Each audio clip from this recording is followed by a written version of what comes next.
Hello people of the internet, this is Kanji, and in this video I want to go over how far I've gotten in learning Japanese after a year. As you know, on this channel I've translated clips of other people, though that's not the only thing I do. Do check out the other videos. I do some translations, and that a lot of people have, like, not a lot, but I've had like 2 or 3 comments ask me like how far I've got. Well, basically how I did it, and I wouldn't really say I did it. I still would not say I know Japanese. I would not say that, honestly, because it's nowhere near like I could hold a conversation. I'm not there yet, honestly not. But I'm gonna answer all that in today's video. I have a list of questions that I prepared that I think that you might ask or you might want to know, and if you have any other questions outside of this, just leave it in the comments down below. I'll make sure to answer whatever I can, and unless YouTube decides to turn off the comments again, which there's that. Alright, first question: how much can I understand? By the way, nobody asked this. I made this question. It's just like a list of topics. How much can I understand? I'd say roughly, it depends, but average I'd say 60%. Maybe 60 to 70%. I'd say it's average. What am I able to watch?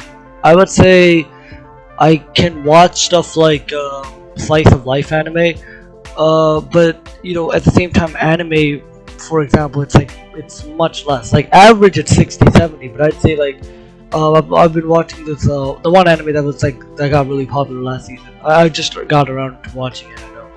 I know that's bad. I probably should have started watching that a while ago. But the Biscuit anime. What's it called? My Dress Up Darling.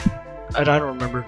Anyway, something like that. And I just started watching that, and I would say like per episode I can understand like 40%.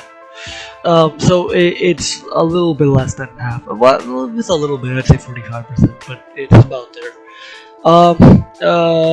For example, when it comes to like fantasy shows, it's like maybe 10-20%. It's honestly not a lot because you use too many terms that just, honestly, just don't matter. When it comes to like slice of life anime, for example, like I was watching Nichijou. It was definitely improving. Definitely, I could see. But back then, I would say averagely I was understanding 40% when I was watching Nichijou. So I don't really know if that really counts. But I did see that when it came to slice of life anime, I could understand more.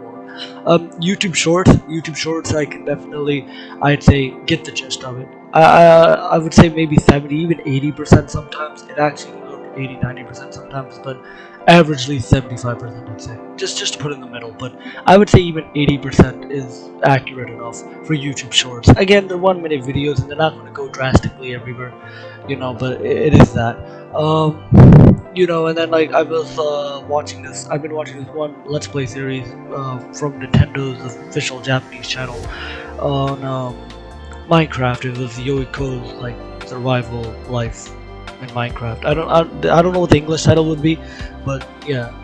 And I've been I've been watching that, and I'd say in that I could understand 70%. I could say I could understand 70%.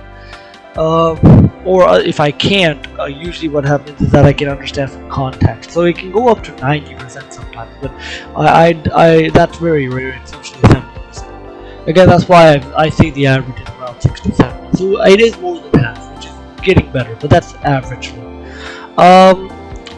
In terms of translating, I can translate around 70% of things.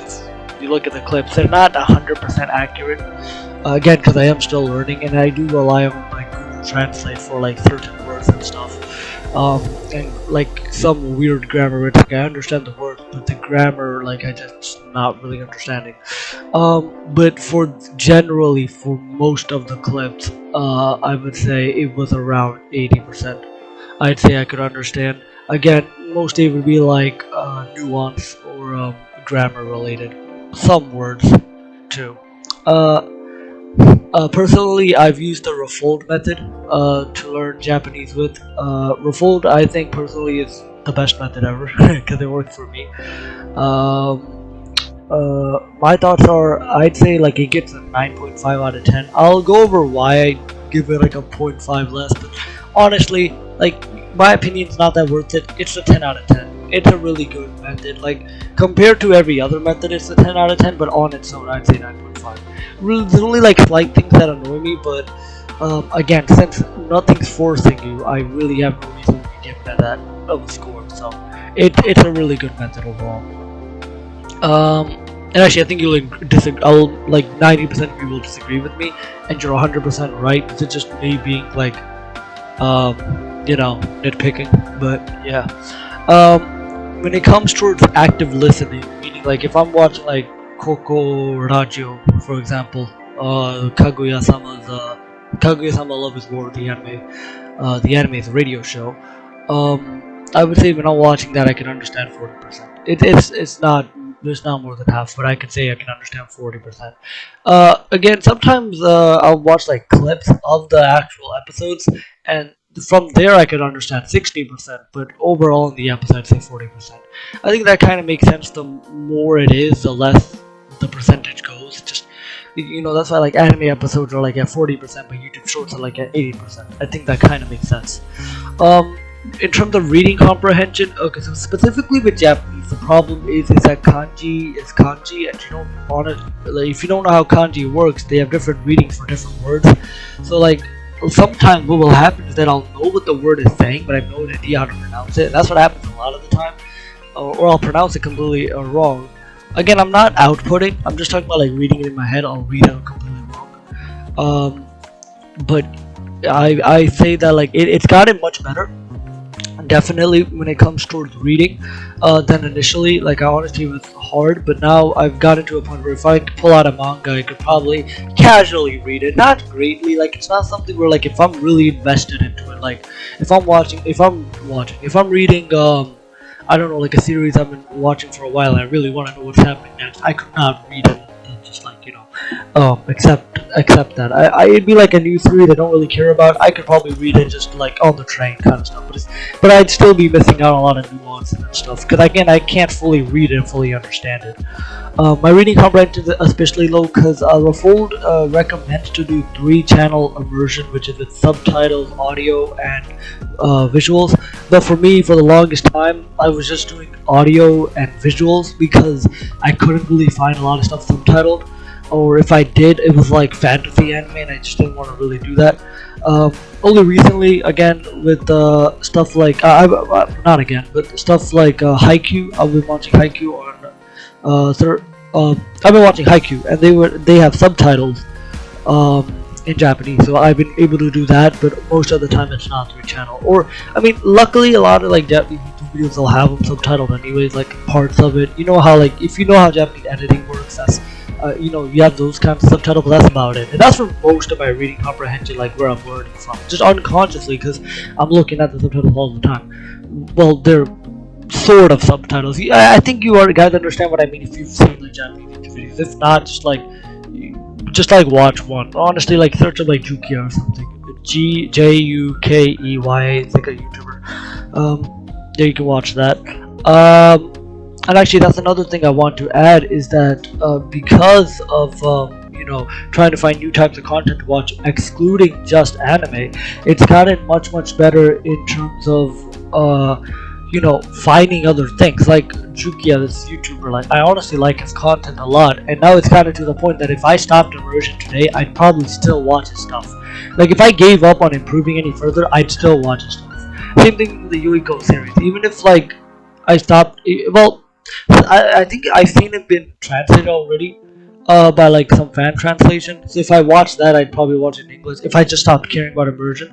But with Jukia, it's not translated anywhere. I'd probably still watch it because I just enjoy it a lot. It's just, his content's funny.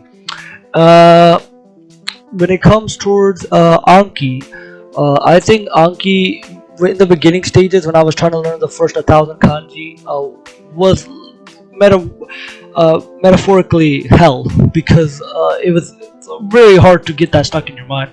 But once I did do it, it did help me a lot. I would like recognize it. I would recognize the character and know the meaning, or know the radicals, and that really helped. But over time, I kind of forgot about all that. I kind of like nowadays when I see a word and I recognize the character, I'll be like, oh, I think this character is this word, and this word is this meaning. So this meaning might correlate with this meaning, and that's sort of how I see it.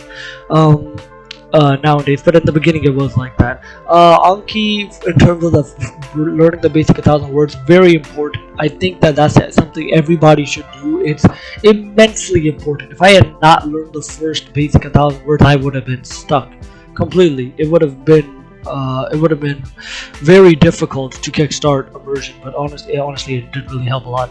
And yeah, I'd say it really did help a lot. Um, Now that I've gotten to, I'm at in Refold, I'm in stage 2C. Now that I'm at 2C, I'm doing stuff like dictionary lookups and stuff. I find that a little bit more difficult, honestly, just because of the fact I still haven't done the monolingual transition, and I've gone from like originally I was doing active immersion, which I think they outlined in 2B and 2A, which is just like to take the word and put the English definition. Now I'm trying to do it, but with the Japanese definition. I've instead of just like watching a show and getting words out, I usually just like look at like a lot of words I had done in the past that were in English and try to find the Japanese definition, try to see if I can understand it, try to do stuff like that. I will say honestly that's very annoying, and I don't do it often. I actually, though you're supposed to be doing it every day, I actually only do it like during the weekends because I just don't have time. And it's the other thing, and actually I'll get to that later about the hours of immersion too.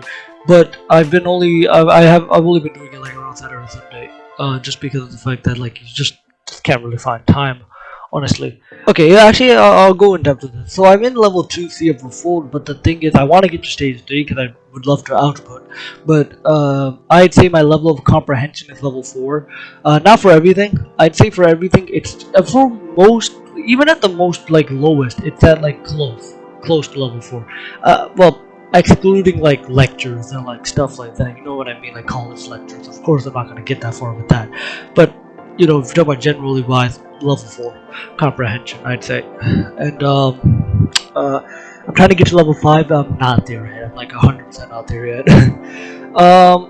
Why did I want to do this? Like the language. Honestly, it came down to the fact that, well, I kind of like for a while I really liked learning, languages and different things like that, and I've always wanted to like speak with different people, learn about different cultures like that, and especially with the one that I've already grown up with most of my life by watching anime and all that. I thought it was a really good idea, and I honestly will say I do not regret it. I thought I would. I've seen like a lot of videos where people like don't do it, and always tell me not to do it. But honestly, I did it, and I was like, look, the worst that can happen is that I give up. Whatever. Right? It's not like I have anything other to do. But I've done it and I've enjoyed it, and I'm going to continue to do it. Talking about persistence, and this also goes on to the how am I able to withstand ambiguity, or how I was in the beginning. It honestly just comes down to you just sit there and watch. I just had to force myself. I had tons of motivation pushing forward. I was like, I gotta make this happen, because it was such a like the goal. Well, not even just the goal, just the process was amazing to me. But even the goal was like, was like being able to output and have conversation. I really wanted to achieve that. That was my goal. I mean, there's tons of different goals I have, and some of them have even achieved. Like translating, I thought I'd have to wait much longer than that. It happened in less than a year actually, because I started on April 1st, 2021. So it does really, it doesn't really make a difference. It does make a difference. But with studying ambiguity, I was just able to force myself. I started watching the Chunibyo series. It was hard to try to stay focused to, but I really enjoyed watching anime. So honestly, it didn't really change much in terms of that. For me, that's something I would have done anyways. It's just this time I'm not understanding. So that's what happened. How many hours did I do a day? I'd say on average in the beginning it was 3. I would say 3 hours a day, and I know that's gonna push a lot of people off, but nowadays I'm not even doing anywhere near that. I'm doing like around an hour, and that's not a day. I'd say like depend on weekdays. Again, I have school and stuff. It's if I find time in school, or if I'm like after school, or like whenever I'm in downtime, I try to, and I'd say I get a solid like 30 minutes in, but that's about it a day. So, but it's mainly been on the weekends. Though the thing is, that's because I have SATs and stuff, and honestly, that causes a lot of busyness, and it takes a lot of time away. Before I was studying for the SAT though, I would say that it was much more. I would say like an hour. I say I was achieving like an hour or two a day. Like it was like 2 hours a day. So that might be doing a lot. Actually, going back to the 1,000 words, I was doing it from uh, when I started in April 1st all the way until it was in the I think it was in October, and that's when I deleted the Kanji deck. The other deck, actually, with the 1,000 words, the Tango 1,000 word deck, I've actually I still use it, though I don't get as many reviews now. It's like 7 reviews a day. That's which I think that might be a little bit bad. I'm not sure, but even then, it's very less. Like actually, right now I haven't done my for this. I'm recording this on April 3rd, 2022. In terms of me today, I have 9 that I have to do. My sentence mining deck I have 3 because I just haven't done active immersion often enough. Just because I just honestly don't have the time to sit down and do it. I would say though most of my studying came from free flow immersion, where it's just like it just flows on top. That's where most of it comes from. I definitely would say the active immersion is not majority of it. Um, do I do passive listening? I was doing it in the beginning. I stopped doing it very quickly. Honestly, I think after like the second month, I just gave up. It was just a pain. It was just a pain. I could like it was just so boring. I was like, look, man, I'd rather do like 2 hours extra of free flow immersion than that. And yeah, I mean, instead of passive listening, I do active listening, like listening to Coco Radio and stuff. But other than that, no, I don't.